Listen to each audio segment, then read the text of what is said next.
रहा हूं। और अयोध्या जी से कालिया नाग को भैया भरत ने निकाला है।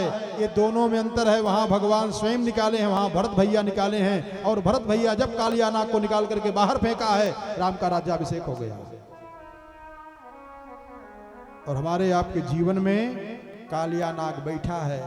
एक बात बता दूं, अपने दोष को, अपने दुर्गुण को, अपनी बीमारी को अगर आप जान गए तो कुछ न कुछ कम होना शुरू हो जाएगा अपने आप ही। बात समझ में आ रही है? शुगर हो गया और आपको मालूम हो गया कि हमको शुगर हो गया, तो एकदम से भले न ठीक हो पावे लेकिन कंट्रोल होना शुरू हो जाए, क्योंकि आप जान गए। दुश्मन को जान गए, दुश्मन आपसे बचने लगेगा। और नहीं जान पाए तो इसीलिए बाबा ने कहा कि हाँ ही सबके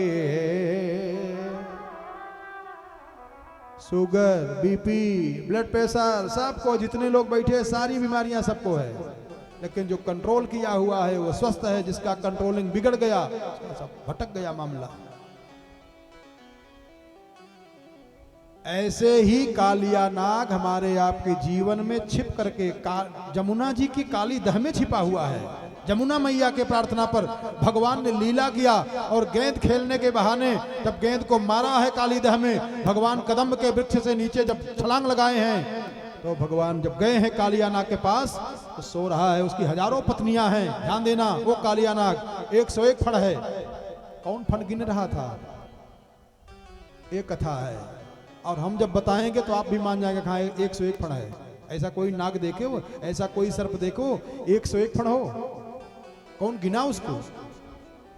और जब भगवान को पकड़ करके ऊपर निकला है तो ग्वाल बाल बेचारे डर के मारा मूर्छित हो गए। भगवान अपने शरीर को जब बड़ा किया है, उसके शरीर को तोड़ा है, तो सुखदेव बाबा कहते हैं कि परीक्षित, भगवान उस कालिया नाग के 100 फण के ऊपर नृत्य करना शुरू कर दिए हैं। यज्जच्छिरो नमतेंग शतैक शेषणः। 101 फण के ऊपर परमात्मा भगवान श्री कृष्ण ने नृत्य करना शुरू कर दिया, ताता थैया करते हुए। और उसके जितने भी फण हैं सबको भगवान ने पैर से प्रहार कर दिया। और इतना प्रहार किया, खून फेंक दिया, खून से लथपथ हो गया है। और तब नाग की पत्नियां पूजा की हैं, प्रार्थना की हैं। इसको कहते हैं पूजा। उस दिन हमने कहा, प्रधान जी ने भी कहा कि दे सद्य फल प्रकट प्रभाव। और हम अपनी तरफ से नहीं कहे थे, वो अपनी तरफ से नहीं कहे थे। मानस की चौपाई है ये। तुरंत फल देता है। सरोवर में स्नान किए, फल लीजिए। प्रमाण देख लो। कालिया नाग मरने के कगार पे हो गया है और कालिया नाग की पत्नियां प्रणाम कर रही हैं, भगवान की पूजा कर रही हैं। इसको कहते हैं पूजा। ऐसे पूजा करें। देखो यहां ज्यों पूजा की है त्यों भगवान प्रसन्न हो गए। कहा बोलो अपने पति को बचा लीजिए। नाग की पत्नियों ने प्रार्थना किया है, अनुग्रहोयम भवतः कृतो हिनो दंडो सतांते खलु कल्मषापः। महाराज, आपने हमारे पति के ऊपर अनुग्रह कर दिया है। हमारे पति इतने भाग्यशाली हैं कि मैं चाहती हूं कि मेरा जितनी बार जन्म हो यही हमारे पति बने। क्यों? बोले तपः सुतप्तम कि मनेन पूर्वम। ये भजन का शैली है। हम लोग कहो कल एकादशी है, व्रत रहोगे? अरे महाराज, एकादशी हमको नहीं सहती है। क्यों? हमारे दादा एकादशी के दिन मर गए थे, ले इसीलिए एकादशी नहीं। और सब काम में सह रही है, पूजा में, पाठ में, भजन में, इसमें नहीं सह रहा है। कहो कन्हैया जी की अष्टमी है, व्रत रहोगे? हमको नहीं सहता है ना। काहे? हमारी दादी जन्माष्टमी के दिन मर गई थी। और ये क्या कर रही हैं? बोले अनुग्रहोयम भवतः कृतो हिनो। अनुग्रह किया है भगवान ने हमारे पतिदेव के ऊपर। भगवान प्रसन्न हो गए। कहा बोलो क्या चाहती हो? तो नाग की पत्नियों ने कहा कि न नाक पृष्ठम न च सार्वभौमम, न हमको पूरे पृथ्वी का राजपाट चाहिए, न योग चाहिए, न सिद्धि चाहिए, केवल आपके कृपा दृष्टि हमारे ऊपर बनी रहे महाराज, मैं यही चाहती हूँ। फिर चरण रज मांगी हैं, अपने पति को बचा लेती हैं। भगवान का निकल जाए यहाँ से कालिया नाग। तब वहीं पे भगवान रासलीला करने के लिए चलेंगे और आग लगी है। आग को भगवान ने 2 बार पिया है, एक बार सबके सामने और एक बार आंख बंद करा करके पिया है। इसमें सुखदेव जी महाराज ने भक्तों को 2 बार का बताया, कहा अगर भगवान के भजन में रहोगे तो आपके जीवन की जो दुखाग्नि है उसको भगवान अपने आप आपके सामने पी जाएंगे, आपको असर नहीं करने पाएगा। और ऐसा भी होगा कि आपकी आंख बंद रहेगी और आपके जीवन का जो विपत्ति है भगवान उसको पहले ही मिटा देंगे, आपके पास पहुंचने नहीं पाएगा। इसके बाद गोपियां जाती हैं और कात्यायनी मैया की पूजा करती हैं, व्रत करती हैं। बड़ी कथा है, क्यों व्रत करती हैं? रासलीला के लिए रासलीला में जाएंगी। और भगवान ने जो इनके वस्त्र को लिए हैं, जानते हो वस्त्र हरण की लीला क्या है? ये रासलीला में प्रवेश करने की पात्रता का प्रमाण पत्र है। वही गोपी जाएंगी जिनके वस्त्र को भगवान ने लिया है। इस वासना रूपी वस्त्र का परमात्मा ने हरण करके उपासना बना करके गोपियों को वापस किया है। वासना से नहीं, उपासना से हमारी प्राप्ति करिए। गोपियां भगवान को कही है, अक्षणवताम फलमिदम न परम विदामः। आहा, ये है गोपियां कह रही हैं, अक्षणवताम फलमिदम न परम विदामः। बड़ा भाव है लेकिन समय कम है। गोपियां कह रही हैं कि सखी, आंख होने का फल है ये कि भगवान का दर्शन कर लें, और नहीं दर्शन कर पाए तो आहा। विदेहराज जनक ने जब भगवान राम का दर्शन किया, सब लोगों ने दर्शन किया, लेकिन जब विदेहराज जनक ने दर्शन किया तो बोले, ई नहीं बिलोकत अति अनुरागा, नहीं बिलोकत अति अनुरागा, पर बस ब्रह्म सुख ही मन त्यागा, पर बस ब्रह्म सुख ही मन त्यागा, नहीं बिलोकत अति अनुरागा, नहीं बिलोकत अति अनुरागा, पर बस ब्रह्म सुख ही मन त्यागा, पर बस ब्रह्म सुख ही मन त्यागा। जरा सावधान हो जाएं। बिलोकना कहा है? बिलोकना रावण सीता जी को अशोक वाटिका में रखा है। क्यों? दुर्भावना से नहीं, भक्ति के द्वारा रखा है। और सीता जी से एक दिन रावण कहता है कि तवयानुचरी अरे करऊं पन मोरा, केवल एक बार बिलोक मम ओरा, एक बार। ध्यान दें, देखने के लिए नहीं कहा है, ताकने के लिए नहीं कहा है, बिलोकने के लिए कहा है। ये हिंदी का शब्द है, बी उपसर्ग लगा हुआ है। बोले एक बार बिलोक मम ओरा, करूंगा क्या? बोले तवयानुचरी।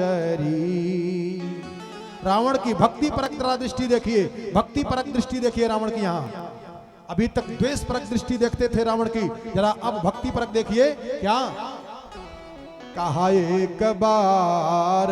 और बताऊं, रावण ने राम को प्रणाम नहीं किया है, लक्ष्मण जी को प्रणाम नहीं किया है, लेकिन भगवती भास्वती राज राजेश्वरी त्रिपुर सुंदरी जनक दुलारी को हरण करने के पहले रावण ने प्रणाम किया है ना? चौपाई बोल के बताऊं, प्रमाण हो जाए। बोले सुनत बचन दस शीस रिसाना, अरे मन महु चरण बंदी सुख माना। जानकी जी को प्रणाम किया है कि माँ आप जगत जननी हो तो जगत में मैं भी रहता, मेरा कल्याण करा दो। अरे भजन न होई तामस देहा, अरे मन क्रम बचन मंत्र दृढ़ है हाथ। मैया हमारा कल्याण करा दो। वही जानकी कल्याण करा रही हैं। कैसे? और रावण कह रहा है अशोक वाटिका में कि तव अनुचरी करऊं पन मोरा, एक बार बिलोक मम ओरा। रावण की जरा भक्ति परक दृष्टि देख लीजिए। रावण इतना बड़ा विद्वान है, रावण इतना बड़ा विद्वान है, 4 वेदों 6 शास्त्रों का ज्ञाता होने के कारण 10 शीश कहा जाता है ये। और जानते हो जब यही जानकी जी प्रयागराज की परम पावन भूमि में गई थी और गंगा मैया की पूजा करने लगी, तो गंगा मैया प्रकट होकर के कहती हैं कि लोक होई, अरे बिलोकत तोरे। ऐ जानकी जी अगर किसी की तरफ आप बिलोक दीजिए, अर्थ करिए अपने भाव से, बिलोकने का अर्थ क्या है? एक बार बिलोक दीजिए तो 14 भुवन का वो मालिक बन जाए। वही रावण जानकी जी के चरणों में निवेदन कर रहा है कि मैया हमने तपस्या करके अपने सर को काट करके लंका का तो राजा बना, अरे तव अनुचरी करऊं पन मोरा, और एक बार बिलोक मम ओरा। मैया हमने सुना है कि अगर लोकप होई, अरे बिलोकत तोरे।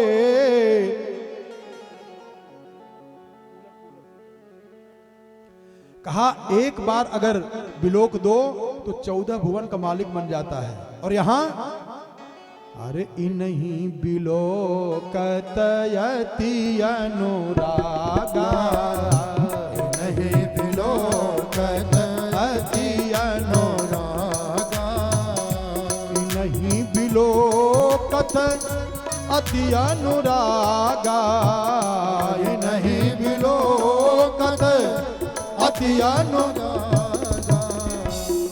बस ब्रह्म सुख ही मन त्यागा, बस ब्रह्म सुख ही मन त्यागा, बस ब्रह्म सुख ही मन त्यागा।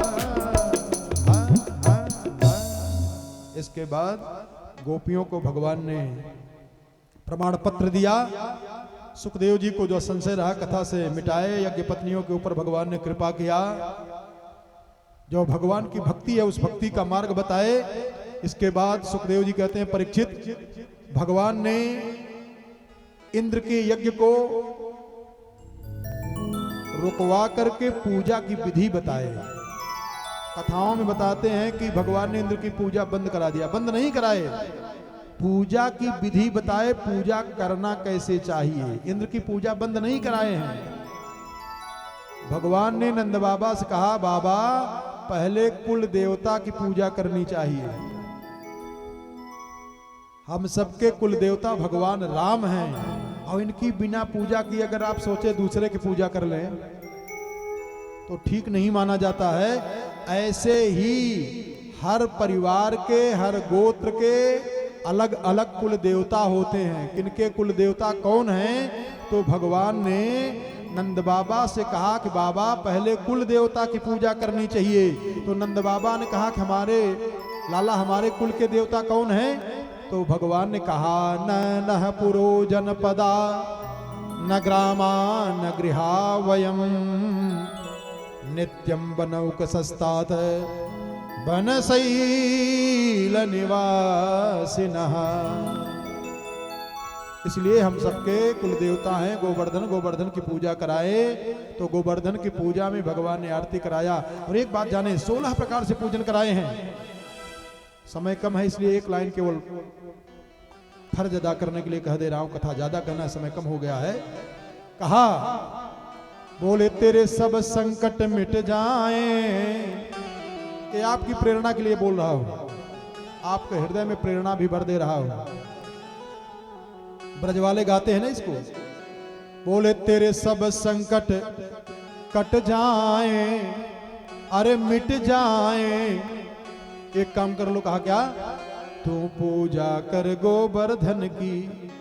बोले तू पूजा कर गोवर्धन की, हरि परिक्रमा कर गोवर्धन की। तेरे सब संकट मिट जाएं, अरे कट जाएं। तू पूजा कर गोवर्धन की। और कभी जब ज्यादा समय रहेगा तो गोवर्धन की परिक्रमा की विधि हम बताएंगे। और एक बार परिक्रमा करिएगा, एक बार केवल करिएगा। ये दावा है, तेरे सब संकट मिट जाए कट जाए तो पूजा। तेरे सब संकट मिट जाए कट जाए तो पूजा कर गोवर्धन की। तेरे सब संकट मिट जाए कट जाए तो पूजा कर गोवर्धन की। तो पूजा कर गोवर्धन की, तो पूजा कर गिरधारी की। तो पूजा कर गोवर्धन की, तो पूजा कर गिरधारी की। तेरे सब जय हो, तेरे सब जय जय। तेरे सब संकट मिट जाए कट जाए तो पूजा कर गोवर्धन की। तेरे सब संकट मिट जाए कट जाए तो पूजा कर गोवर्धन की।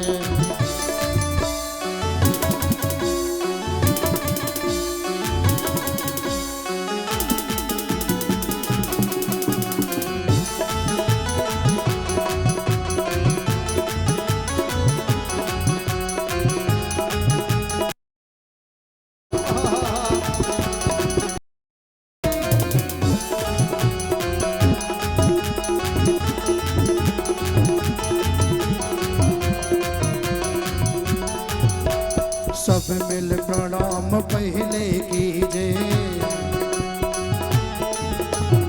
सब मिल प्रणाम पहले कीजे। गिरिराज हृदय धर लीजे। गिरिराज हृदय धर लीजे। गिरिराज हृदय धर लीजे। गिरिराज हृदय धर लीजे। चलो मन में, चलो मन में, चलो मन में प्रेम बढ़ाए बढ़ाए। तू पूजा कर गोवर्धन की। चलो मन में प्रेम बढ़ाए लड़ा। सब संकट मिट जाए तो कर गोवर्धन की। तेरे सब संकट मिट जाए हट जाए तो पूजा कर गोवर्धन की। तो पूजा कर गोवर्धन की। तो पूजा कर गोवर्धन की। भगवान गोवर्धन महाराज की जय हो। एक बार कथा से विस्तार सुन करके अब पूजा करोगे। गोवर्धन की परिक्रमा कैसे है, बोले तेरी 7 कोस की परिक्रमा। ले किलोमीटर में नहीं है, कोस में आ गया। पूरा पैमाना बदल गया। अभी परिक्रमा गोवर्धन जी की कोस ही में है, कई किलोमीटर में किलोमीटर नहीं दिया गया है। बोले तेरी 7 कोस की परिक्रमा, जहां चकलेश्वर विश्राम विश्राम। तो पूजा कर गोवर्धन की। और जब हम बताएंगे कथा से ना, तब परिक्रमा करोगे। 7 कोस की परिक्रमा, 5 कोस की परिक्रमा, 84 कोस की परिक्रमा। और एक बार कर लो बस सारा काम ठीक। गिरिराज महाराज का पूजन हुआ। इसके बाद इंद्र को जो भ्रम था, इंद्र के भ्रम को भगवान ने मिटाया। इंद्र ने सुरभि गौ माता को ले आकर के भगवान के पास आकर के बड़े सुंदर तरीके से अभिषेक किए। इसके बाद वरुण लोक में चले गए थे, वरुण पकड़ के लेके चले गए थे नंद बाबा को, भगवान ने उनको वहां से छुड़ा करके लाए। इसके बाद सुखदेव जी कहते हैं परीक्षित, रास लीला का आया समय, तो भगवान में बहुत कम क्षमा करिएगा, रास लीला की जाइए कि कितनी पवित्रतम लीला है ये। बोले श्री शुक उवाच, सुखदेव जी कहते हैं परीक्षित, अब रासलीला यहीं से प्रारंभ हो जाती है। ये प्राण है, भागवत जी के प्राण हैं, और इस रासलीला का अगर ठीक ढंग से दर्शन हो जाए, ठीक ढंग से आप समझ जाएं, तो आप लोगों को लगेगा कि देखो बाबा बहुत बहक बहक बोलते हैं, लेकिन आपको ये बड़ी श्रद्धा और भाव के साथ बता रहा हूं कि आपकी आंख की जो दृष्टि है ये सही हो जाएगी, वास्तविक दृष्टि प्राप्त हो जाएगी अगर रासलीला की कथा सही ढंग से समझ में आ जाए तो। शुरुआत कहां से लिए हैं बाबा? सुखदेव जी कहते हैं कि भगवान,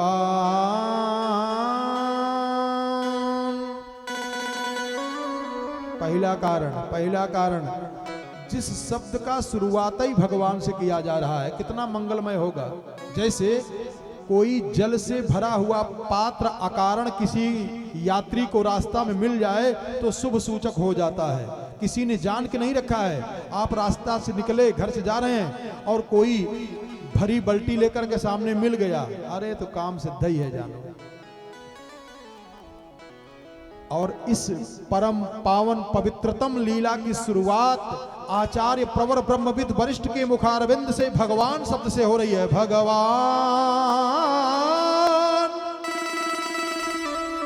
अपितारात्रि शरदोत्फुल्ल मल्लिका वीक्षरन्तुम मनश्चक्रे योगमायामुपाश्रितः। और एक बात और बता दें, भागवत जी में 5 अध्याय में रास पंचाध्यायी है, और प्रधान जी और बाबू साहब जो रामचरितमानस का आयोजन कराते हैं, जरा विशेष ध्यान आप लोग दीजिएगा। रामचरितमानस में जहां भगवती, भास्वती, राजराजेश्वरी, त्रिपुर सुंदरी की प्रथम मुलाकात होती है, वहां भी ये 5 चीज वहां बैठे हैं, ये 5 अध्याय वहां बैठाया है बाबा ने। क्या गजब की कथा है, महाविज्ञान है। अगर ये जान जाओ ना, हम जो कहते हैं कि हम कथा से हर विपत्ति को ठीक कर दें, रोगी को ठीक कर दें, परेशान आदमी को ठीक कर दें, कैसे कर देंगे? कथा से। अब यहां अगर ये कथा का पूरा भेद खोलूं तो दिव्य दृष्टि प्राप्त हो जाए। जरा देखें, बोले भगवान अपितारात्रि शरदोत्फुल्ल मल्लिका वीक्षरन्तुम मनश्चक्रे योगमायामुपाश्रितः। अब जो संस्कृत पढ़े हो थोड़ा सा ध्यान दीजिएगा, किसमें बहुवचन का प्रयोग क्यों कर रहे हैं? ताह बहुवचन, रात्रि बहुवचन। रात्रि तो एक रात्रि में काहे बहुवचन का प्रयोग कर रहे हैं? तो इसका एक तर्क ये भी दे देते हैं कि कई रात्रियां मिल करके ब्रह्म रात्रि मिली हुई, इसलिए बहुवचन का प्रयोग कर दिया। ताह रात्रि शरदोत्फुल्ल मल्लिका और वीक्षरन्तुम मनश्चक्रे योगमायामुपाश्रितः। तो भगवान जो आप्त काम है, पूर्ण काम है, परम निष्काम है, उनको कामना क्यों आ गई? कहा गोपियों को प्रसन्न करने के लिए, कहा ना।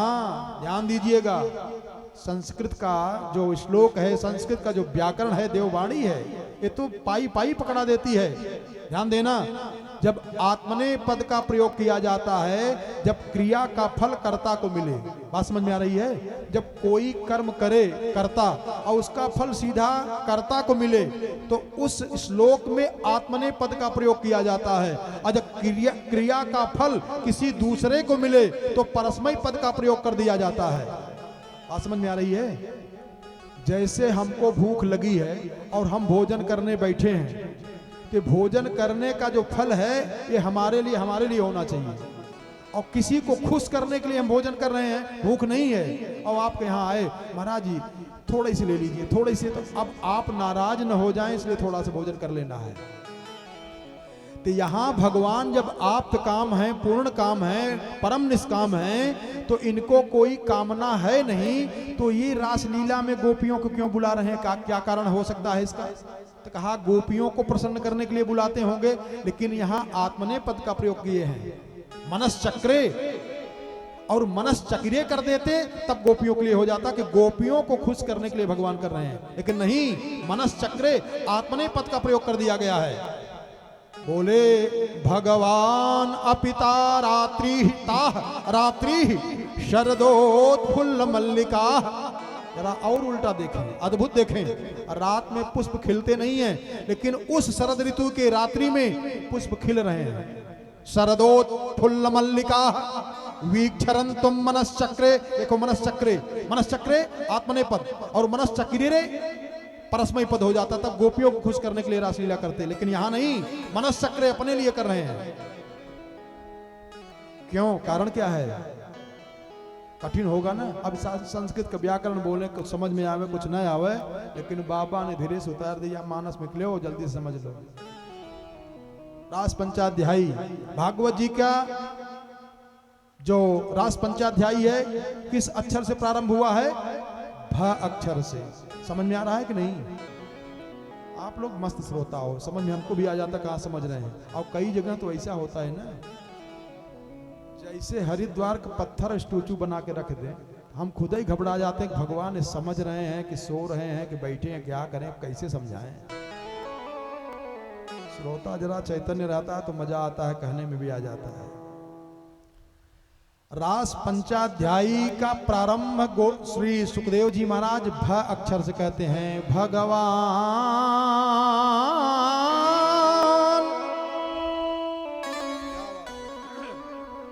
और रामचरितमानस में पुष्प वाटिका में जहां भगवती जानकी की मुलाकात भगवान से होगी, वहां की शुरुआत गोस्वामी जी भ अक्षर से कर रहे हैं। बोले भूप बाग बर देखहु जाई, जहाँ बसंत ऋतु रही लो भाई। भूप बाग बर देखहु जाई, जहाँ बसंत ऋतु रही भाई। भूप बाग पर देखहु जाई, भूप बाग बरो देखहु जाई, जहाँ बसंत ऋतु रही लो भाई। जहाँ बसंत ऋतु रही लो भाई। और सावधान हो जाएं, उसी बगीचा में शीतल मंद सुगंध हवाएं बह रही हैं, और 5 पक्षी बैठे हुए हैं। वो 5 पक्षी पक्षी नहीं हैं। कौन कौन बैठे हैं? चातक कोकिल कीर चकोरा, पूजत बिहग नटत कलमोरा। चातक कोकिल कीर चकोरा, पूजत बिहग नटत कलमोरा। तात जनक तनया यह सोई, तात जनक तनया यह सोई। धनुष यज्ञ जेहि कारण होई, धनुष यज्ञ जेहि कारण होई। विचार करिए कि जो 5 पक्षी बैठे हैं, ये 5 अध्याय की जो कथा है, इस कथानक को संकेत रूप में गोस्वामी जी ने 5 पक्षी बना करके वहां प्रकट कराए हैं बाबा विश्वनाथ ने। अच्छा, एक बात और समझिएगा, 5 पक्षी जो बैठे हैं, ये एक साथ में बैठने वाले पक्षी नहीं हैं। एक संकेत है, संकेत है प्यारे। संकेत क्या है? बोले चातक कोकिल अरे कीर। बाबा की मस्ती देखें जरा, मस्ती में आ गए हैं। कीर लिख रहे हैं, कीर। कीर माने तोता। अब किस भाषा में है ये कीर? हिंदी में तोता कहते हैं, अवधी में सुग्गा कहते हैं, संस्कृत में शुक कहते हैं लेकिन कीर लिख दिया है। कहां से लिए हैं? बोले श्रीमद् भागवतम शास्त्रम कलौ कीरेण भासितम। अच्छा, ये 5 पक्षी 5 ऋतुओं के प्रतिनिधि हैं, ध्यान देना। कोयल हमेशा नहीं, कोयल किसका प्रतिनिधि है? बसंत ऋतु का। आहा, मोर वर्षा ऋतु का। एक अर्थ ये भी है कि 5 ऋतु भगवान के और जानकी जी के सम्मिलन में एकत्रित हो रहे हैं। लेकिन ये बात नहीं है, जो रास लीला की कथा को गहराई से आत्मसात कर लेगा और पुष्प वाटिका के प्रसंग को आत्मसात कर लेगा, दुनिया में वही एक सफल कथाकार बन पाएगा और दुनिया में कोई कथाकार बन नहीं सकता है। कथाकार बनना है तो रास लीला को आत्मसात करना है, और कथाकार बनना है तो पुष्प वाटिका के प्रसंग को आत्मसात करना ही करना है, तब कथाकार बन पाओगे। नाही बार बार बिनवौ मोनितो ही जिमि यह कथा सुनायऊ मोही तिमि जनि हरि सुनायऊ कबहू और चले वो प्रसंग दुरायऊ तबहू। एक आग का लक्षण बता दूं, नहीं तो आपको लगेगा कि बस बाबा प्रेमी हो इसलिए बता दे रहा हूं। देखो जरा कौन बने हैं?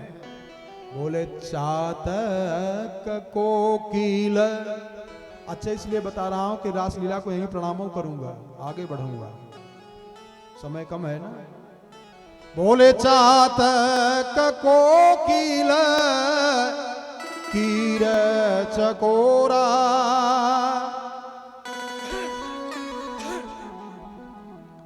चातक है। बोले एक भरोसो एक बल एक आस विश्वास और एक राम घन श्याम हित चातक तुलसीदास। जो चातक बने हैं वो गोस्वामी जी चातक बनकर के सीता और राम के सम्मिलन का दर्शन करके कथाकार बनना चाह रहे हैं। अब कोयल कौन बने हैं? बोले कूजंतम राम रामेति मधुरम मधुराक्षरम आरुह्य कविता शाखा वंदे वाल्मीकि कोकिलम। बोले जय गावैया चरित जय गावैया चरित समारे जय गावैया चरित समारे जय गावैया जय गावैया चरित समारे चरित समारे यही ताल चतुर रखवारे यही ताल चतुर रखवारे यही ताल चतुर रखवारे यही ताल चतुर रखवारे। अरिष्टासुर भेजा गया, कहीं भेजे गए और सबका भगवान ने काम तमाम किया। महारास लीला के बाद ये केसी आया, व्योमासुर आया, इन सबको भगवान ने धीरे धीरे धीरे धीरे अपने धाम को भेज दिया। इसके बाद नारद जी जाते हैं भोजराज कंस के दरबार में और कहते करे कंस तुम यहाँ बैठे हो, तुम्हारा दुश्मन नित्य प्रति बढ़ता चला जा रहा है, बढ़ता चला जा रहा है। तो कंस ने अक्रूर जी को पत्र लिखा और पत्र लिख करके भेजा कि कृष्ण को बलराम को बुला लाओ। क्यों? कहा यहाँ पे दंगल का आयोजन होगा। पत्र में ऐसा लिखा है और बुलवाया इसलिए है कि दुनिया के जो सबसे बड़े 5 दिग्गज पहलवान हैं, सल, तोसल, मुष्टिक, चाणूर और कूट, ये दुनिया के विश्व विजेता पहलवान हैं। इनसे कोई जीत नहीं पाता है। अब कुश्ती का दंगल होगा और उसी में तैयारी बनाया है कंस, किसी कुश्ती के दंगल में दोनों को मार दिया जाए। कौन जान पाता है, लेकिन ये भगवान की कृपा। एक घटना याद आई, बहुत पुरानी बात है, बहुत पुरानी बात है।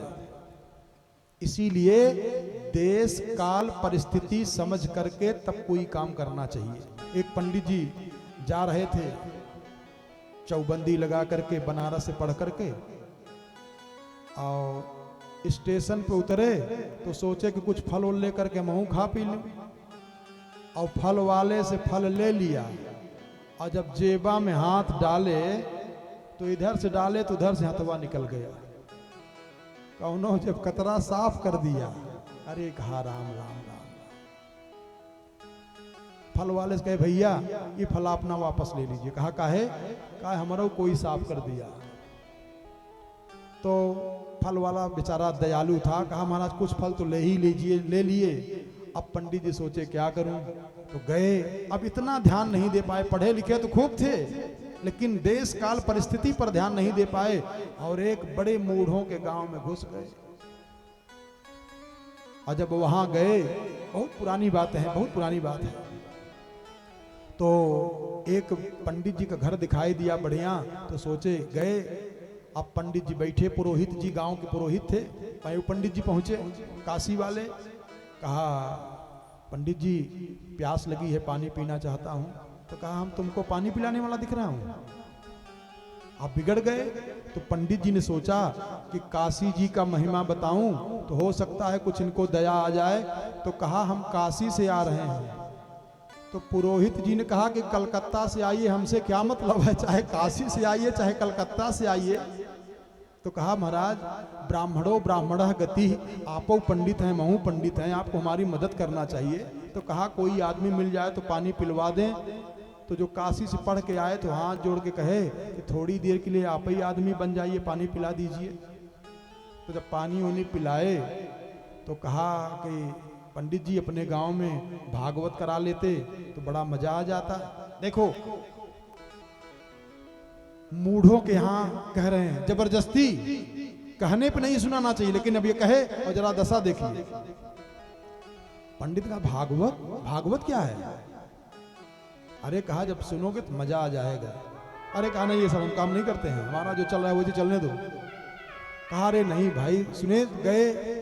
अब उनके गांव के मुखिया थे पटेल जी।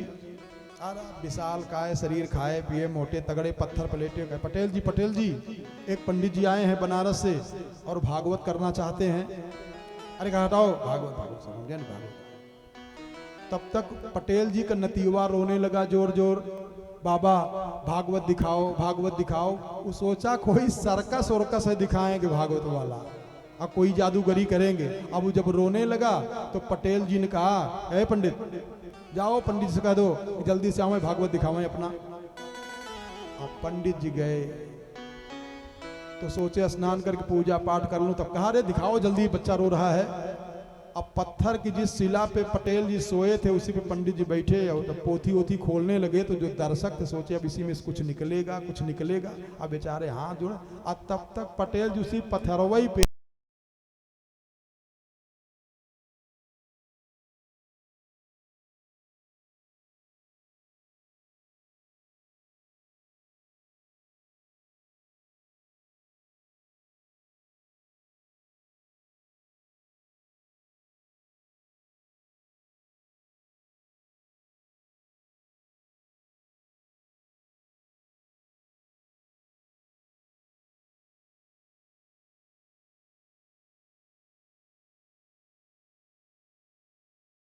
पंडित जी जब खोले तो पटेल जी को जगाए, धीरे से कहा पटेल जी अरे उठिए भागवत जरा सुन तो लो।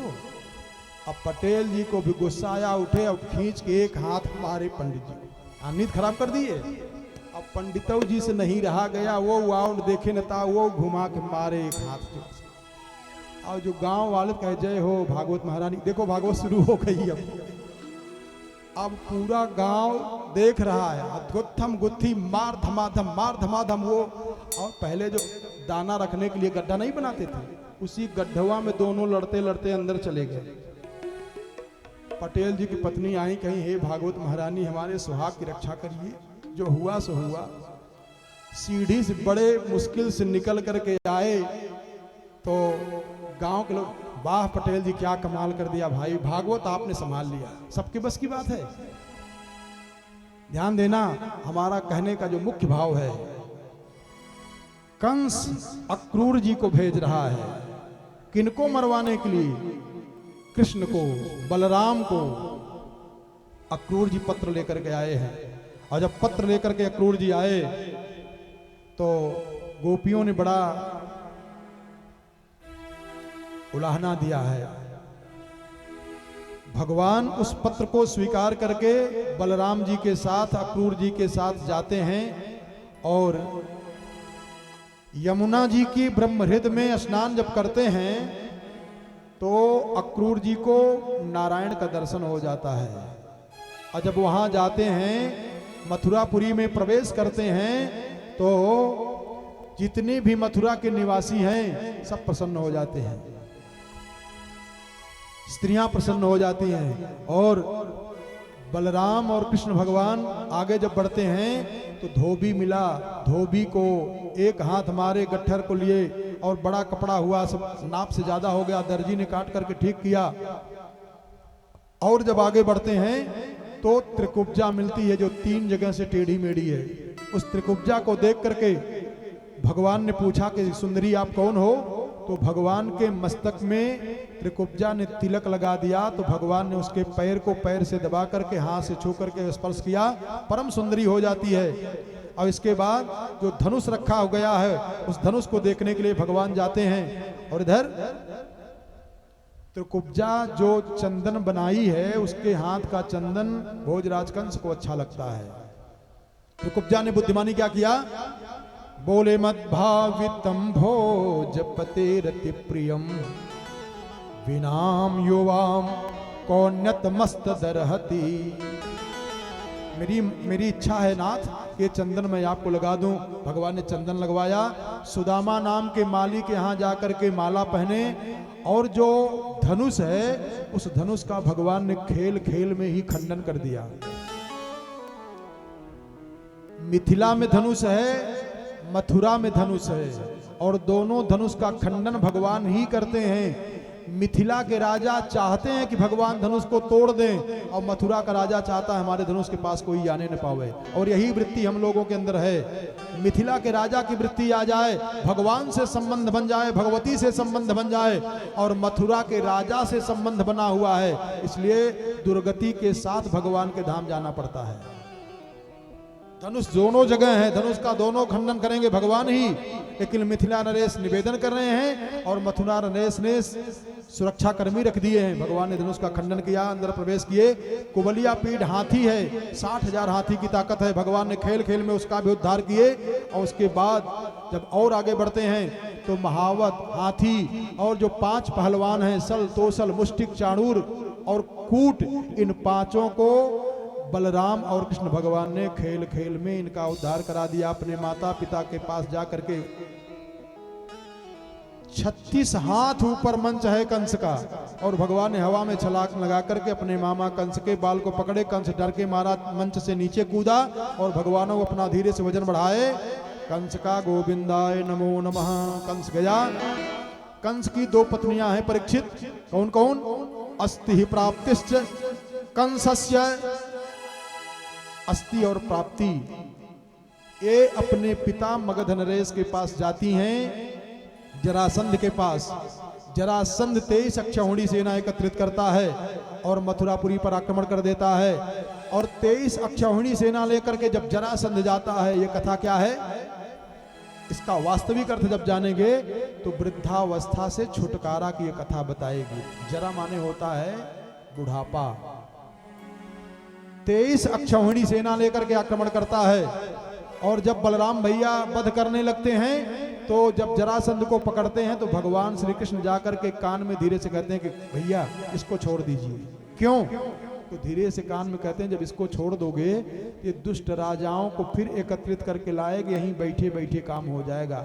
17 बार लाया है जरासंध 23 अक्षौहिणी सेना लेकर के।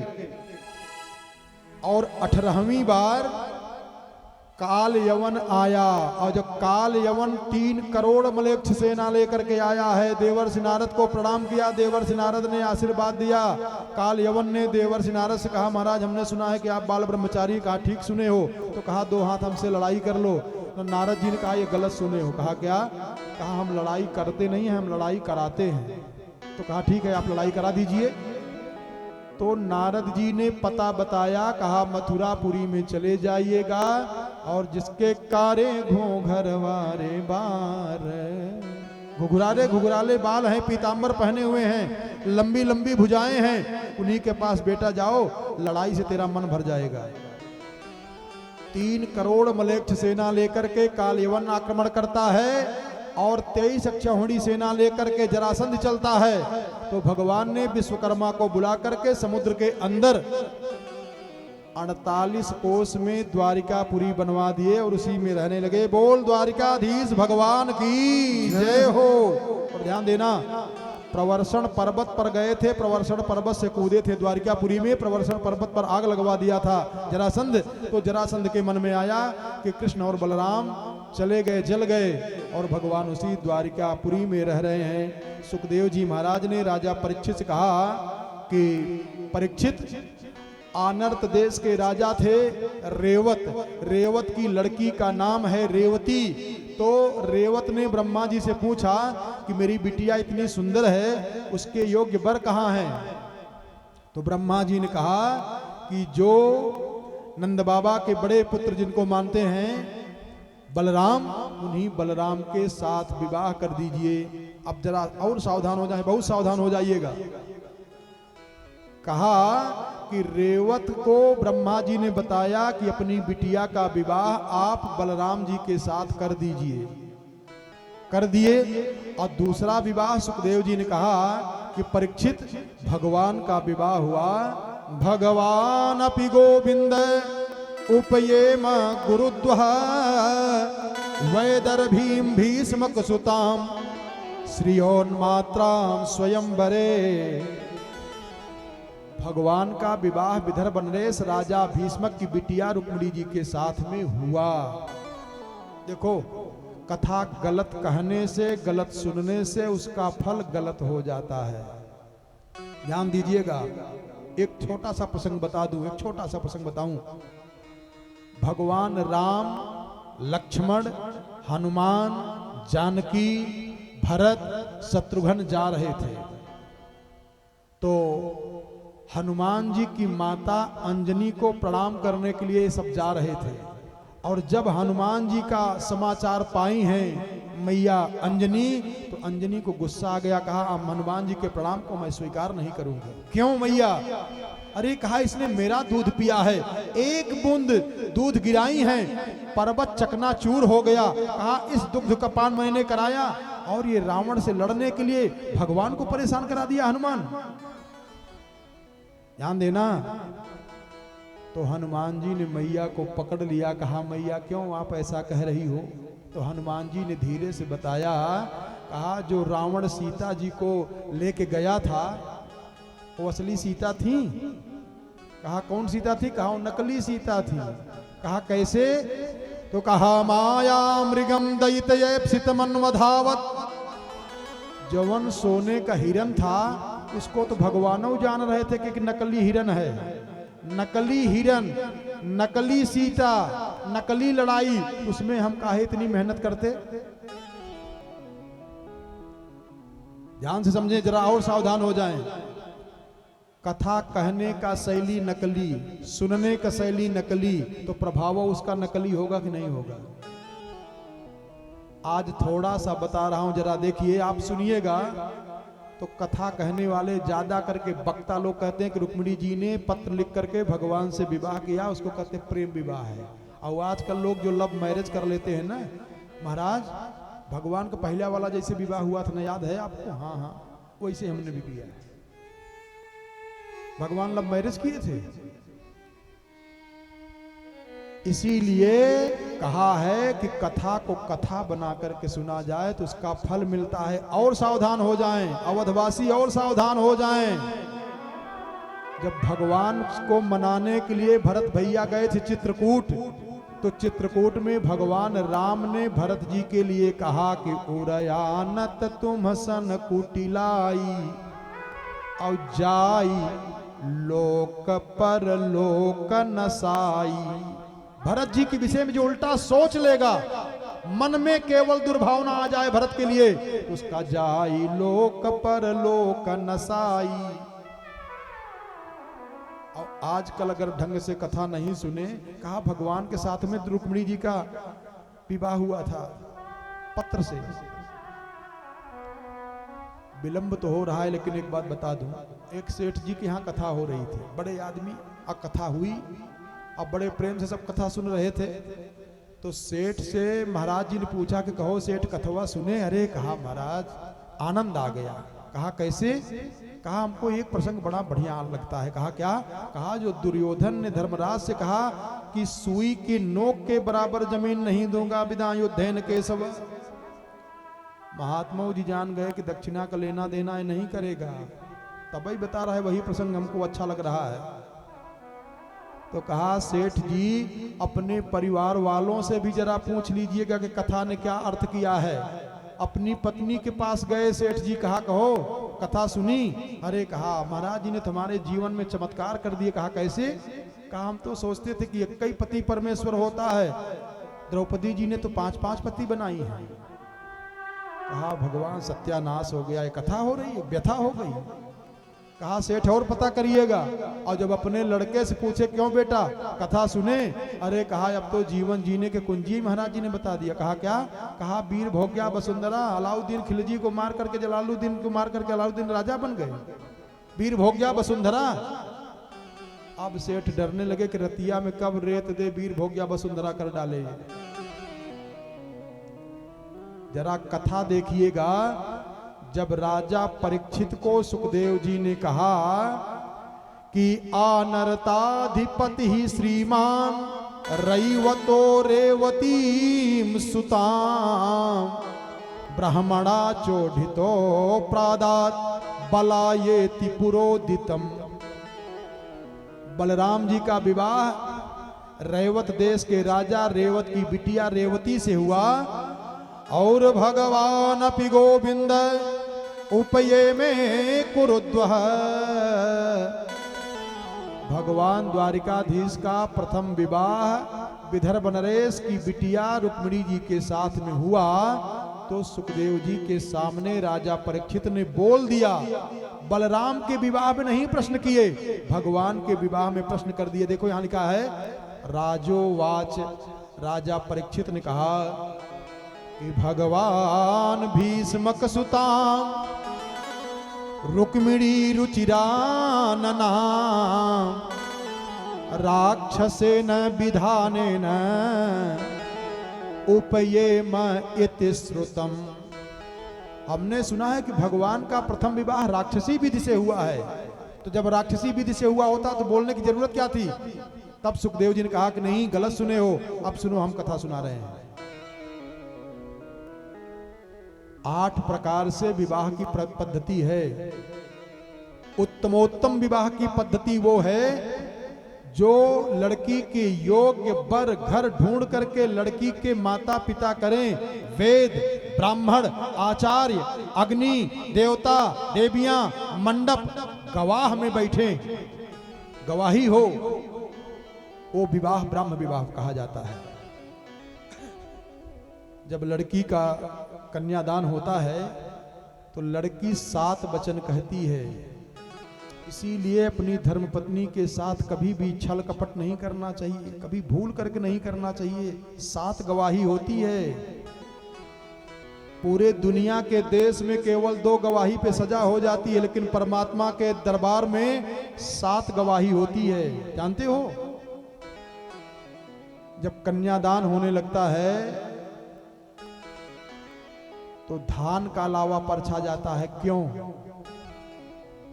एक कारण यह है कि जैसे धान को कड़ाही में जब बालू गर्म करके डाल दिया जाता तो धान का लावा और भूसी दोनों एक दूसरे को पकड़े रहते हैं, माने प्रतिज्ञा है दोनों की। और जब कन्यादान होता है तो लड़की भगवान से प्रार्थना करती है कि हे नाथ,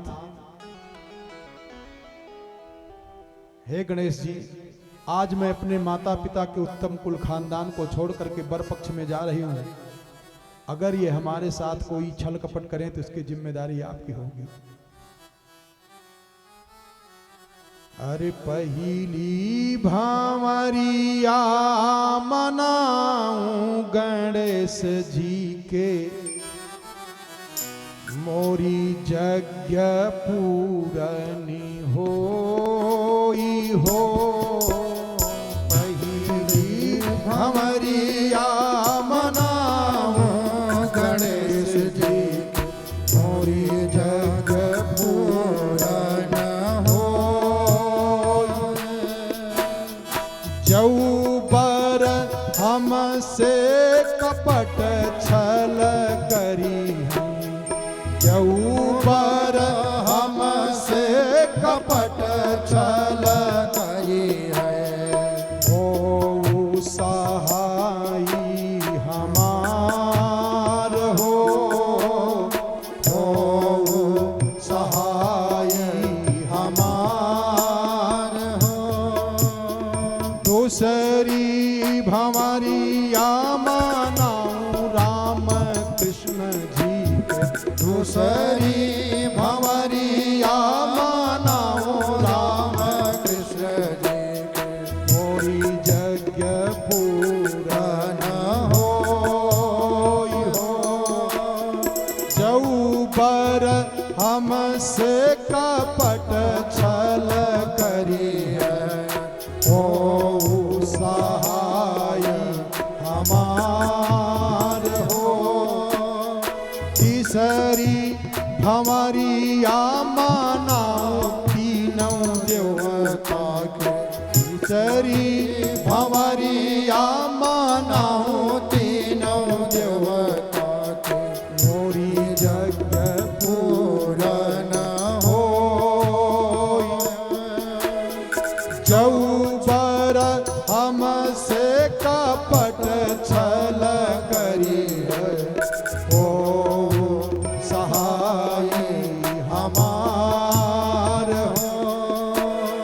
चौथी भंवरिया मनाऊं चारों वेदन, चौथी भंवरिया मनाऊं चारों वेद के, मोरी यज्ञ पूरन हो। जौबर हमसे कपट छल करी है, ओ सहाय हमार हो। पांचवी भंवरिया मनाऊं पांचों पांडवन के, पांचवी भंवरिया मनाऊं पांचों देवताओं के, मोरी यज्ञ पूरन होई। जौबर हमसे कपट छल करी है, हो सहाय हमार हो। छठवीं भंवरिया मनाऊं छह ऋतुवन के, छठवीं भंवरिया मनाऊं छह ऋतुवन के, मोरी जग पूरन हो। जौबर हमसे कपट छल करी है, तहो सहाय हमार हो। सतवीं भंवरिया मनाऊं सप्तऋषियन के, सतवीं भंवरिया मनाऊं सप्तऋषियन के, मोरी यज्ञ पूरन होई हो। अरे जौबर हमसे कपट छल करी है, तहो सहाय हमार हो।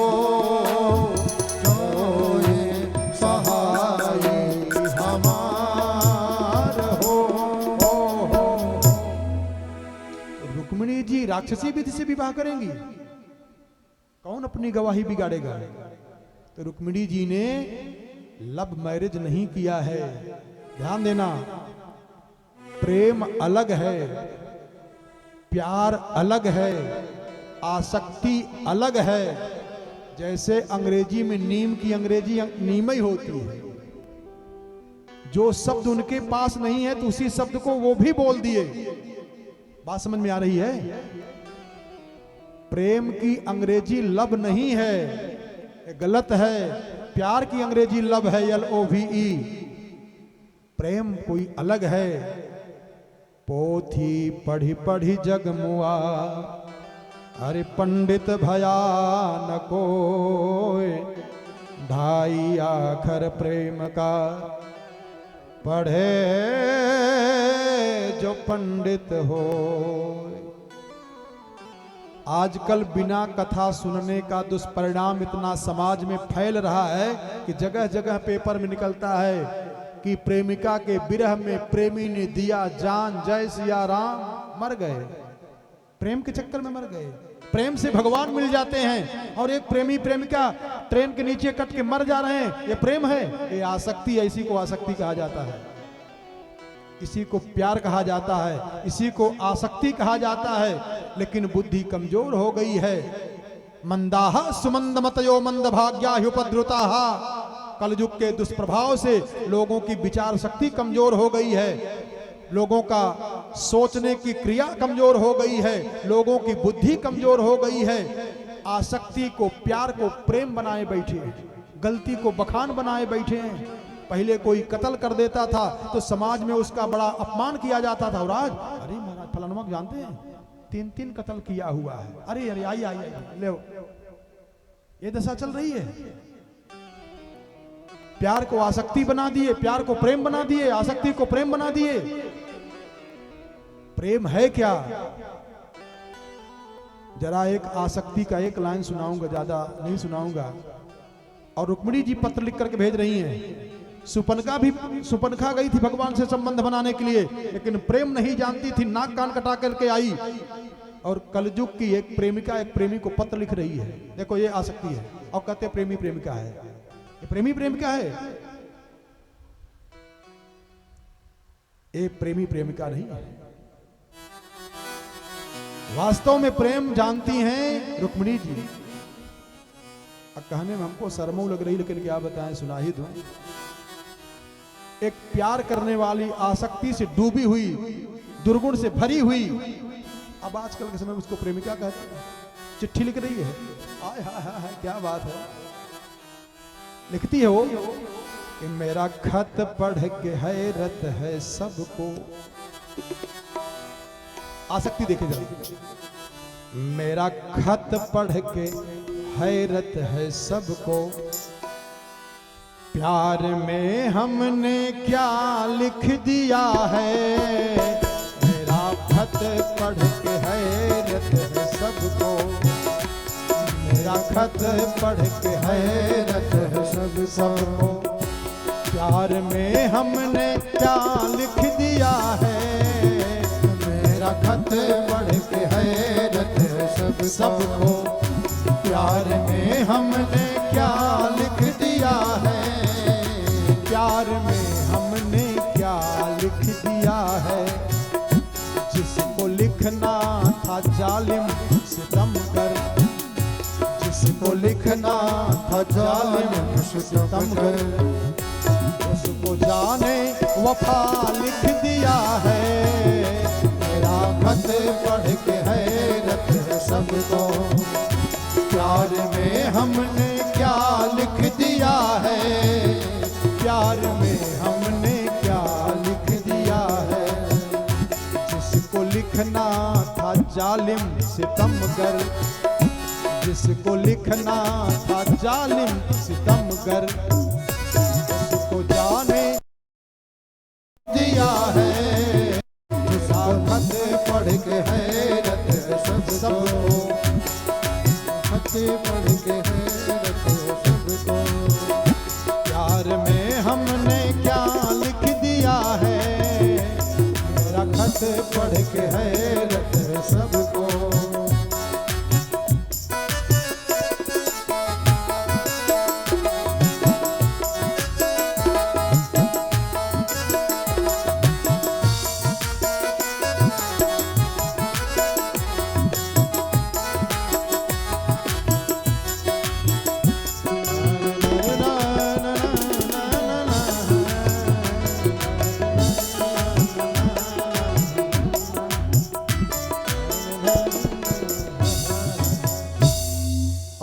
पत्र बता रहा हूं कैसे प्रेम पत्र लिखा जाता है। और पहले देखें कि शास्त्रीय विधि से विवाह हुआ है, इसका प्रमाण देख लें। सुखदेव जी कहते हैं कि राजा शीत भीष्म को नाम विदर्भाधिपतिर महान। ये प्रसंग पूरा आज नहीं हो पाएगा, कल होगा। इस प्रसंग की भूमिका बता दे रहा हूं। ये महालक्ष्मी का विवाह भगवान के साथ में होगा। लक्ष्मी किस परिवार में रहती हैं, लक्ष्मी किसके ऊपर कृपा करती हैं, लक्ष्मी की प्राप्ति पाता कौन है, शांति की प्राप्ति पाता कौन है, शक्ति की प्राप्ति पाता कौन है, महालक्ष्मी की प्राप्ति पाता कौन है, इस प्रसंग से जाना जाएगा। विदर्भ नरेश राजा भीष्मक को 5 पुत्र थे और एक लड़की थी, लड़की जो परम सुंदरी थी। कहते हैं कि ताम बुद्धि लक्षणौदार्य रूपशील गुणाश्रयाम कृष्णश्च सदृशीम भार्याम समुद्बोधम मनोदधे। बंधु बांधवों की इच्छा हुई कि रुक्मिणी के योग्य अगर कोई दुनिया में पति हैं तो द्वारिकाधीश ही हैं। बंधु नाम इच्छताम दातुम, ये देखो श्लोक देखो, बंधु बांधवों की इच्छा है कि रुक्मिणी जी का विवाह द्वारिकाधीश के साथ में हो। तो लड़कियों की परम इच्छा रहती है कि मैं अपने माता पिता को प्रसन्न रखूं।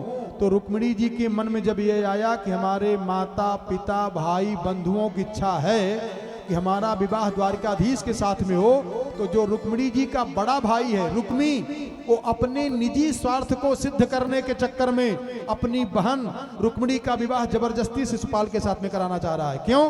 क्योंकि शिशुपाल बड़ा राजा है और जब ये मेरा बहनोई बन जाएगा तो उसी के आड़ में हम भी अपने राज वैभव को बढ़ाऊंगा। इसलिए रुक्मिणी का विवाह रुक्मी जबरदस्ती शिशुपाल के साथ में कराना चाह रहा है। तब रुक्मिणी जी ने पत्र लिखी हैं और पत्र को ब्राह्मण के द्वारा भेजी हैं। एक श्लोक केवल बोलूंगा, बस एक श्लोक पे आप जान जाएंगे। रुक्मिणी जी लिखी हैं, 7 श्लोक है और 7 श्लोक में सप्तपदी है जो हमने बताया ना, पहली भंवरिया, दूसरी भंवरिया, तीसरी भंवरिया, ये 7 श्लोक में सप्तपदी है। तो जब द्वारिकाधीश के पास ब्राह्मण देवता पत्र लेकर के जाते हैं तो ब्राह्मण देवता का बड़ा सम्मान किया है द्वारिकाधीश ने। और भगवान ने पूछा, कच्चित द्विजवर श्रेष्ठ धर्मस्ते वृद्ध सम्मतः। क्यों ब्राह्मण देवता, आपका पूजा पाठ भजन संध्या जप ठीक है, ब्राह्मण की ये कमाई होना चाहिए। और भगवान ने एक बहुत सुंदर बात कह दिया है, बहुत सुंदर बात कह दिया है। माताएं अपने जीवन में इसको उतार लें, आप लोग भी उतार लें, आनंद का जीवन जी लिए। भगवान ने कहा, संतुष्टो यरहि वर्तेत, किसी भी परिस्थिति में किसी भी अवस्था में हमेशा सदा सर्वदा संतुष्ट रहना चाहिए, मस्त रहना चाहिए। जो जितना संतुष्ट रहता है, जो जितना प्रसन्न रहता है, उसकी उतना ही बढ़िया पूजा मानी जाती है, उतना ही बढ़िया स्वस्थ रहता है, उतना ही बढ़िया उसका जीवन का आनंद बढ़िया चलता है। और जो जितना असंतुष्ट रहता है, ध्यान देना, समस्त प्राणी मात्र को ज्यादा से ज्यादा प्रयास करके संतुष्ट रहना चाहिए। और ब्राह्मणो ये न के न चित, ब्राह्मण को तो निश्चित प्रकार से संतुष्ट ही रहना चाहिए। असंतुष्टा द्विजा नष्टा, जो ब्राह्मण असंतुष्ट हो जाता है उसका विनाश हो जाता है। इसलिए ब्राह्मण का कर्तव्य है कि किसी भी परिस्थिति में किसी भी अवस्था में हर हाल में संतुष्ट ही रहें। और बीमारी की जड़ है असंतुष्टि, असंतोष। जितना ज्यादा आप असंतुष्टि के चक्कर में पड़ेंगे, जितना ज्यादा आपके हृदय में असंतोष आएगा, उतने ज्यादा आप बीमार होते चले जाएंगे। ये दवा की मूल कुंजी है। और जितने ज्यादा संतुष्ट रहोगे उतने ज्यादा मस्त रहोगे। भगवान ने कहा, संतुष्टो यरहि वर्तेत ब्राह्मणो ये न के न चित, ब्राह्मण को तो निश्चित प्रकार से हमेशा संतुष्ट ही रहना चाहिए। ब्राह्मण देवता ने कहा कि महाराज आपके आशीर्वाद से, आपके कृपा से हम संतुष्ट हैं। तो पत्र निकाले, जरा विज्ञान देख लो, विज्ञान देख लो। पत्र निकाल करके ब्राह्मण देवता ने द्वारिकाधीश को दिया, तो द्वारिकाधीश ने कहा आप ही पढ़ के सुना दीजिए। तो ब्राह्मण देवता ने कहा पत्र आपके लिए भेजा गया है नाथ, मैं कैसे पढ़ूं, दोष लग जाएगा। तो जब पत्र खोला गया तो पत्रवा खुद ही बोल रहा है। रुक्मिण्यो उवाच लिखा है भागवत जी में, देख लीजिएगा। न ब्राह्मण उवाच न श्री कृष्ण उवाच, रुक्मिण्यो उवाच। रुक्मिणी जी पहले मंत्र में लिख रही हैं श्रुत्वा